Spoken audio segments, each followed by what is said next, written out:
يلا البطيخه بجنيه. هو بيتر بومبو عدى من هنا؟ مين بيتر بومبو ده؟ ده واحد يا جدع كده اللهم احفظنا بيعمل حاجات غريبة.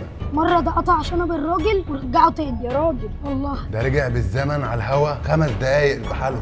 انت بتقول ايه؟ بقول لك عيب مش صاحبي، يا عارف ان هي ما بتخلفش. طب ازاي؟ ده قلب الورق الابيض لفلوس قدامي. ومرة طلع العربية الراجل اللي بيبيع عربيات طلعها ورجعها تاني. ده اللي باع كيلو لحمه بجنيه.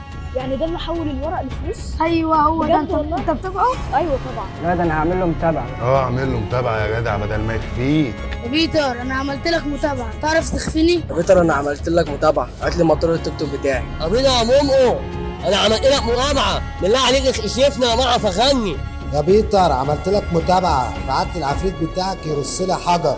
وشرفنا صاحب المهارات وخفة اليد بيتر بومبو. الراجل اللي ظاهر قدامكم في الصورة ده حدوتة.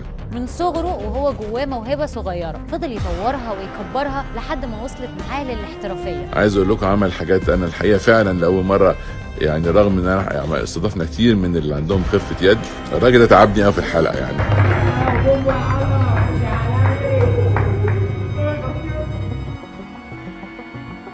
وانا فوتوشوب لا يعني الحقيقه الصوره اتعملت بشكل يعني بومبو ده بجد موهوب.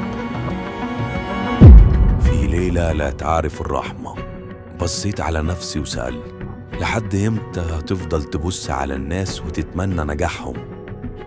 كتير من الناس احبطوني وقالوا لي مش هتوصل، لدرجه اني شكيت في نفسي، هل انا الغلط ولا هم؟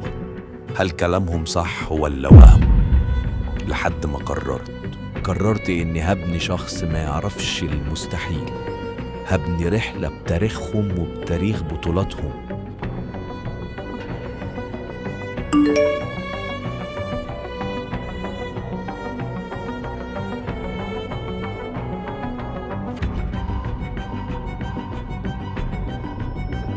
رحبوا باللي كان معاكم شخص عادي وبينه وبين نفسه كان بيبني مجد مش بسهولة حد يوصل له، وكتبت هدفي بخط ايدي ودلوقتي بمشي وراه.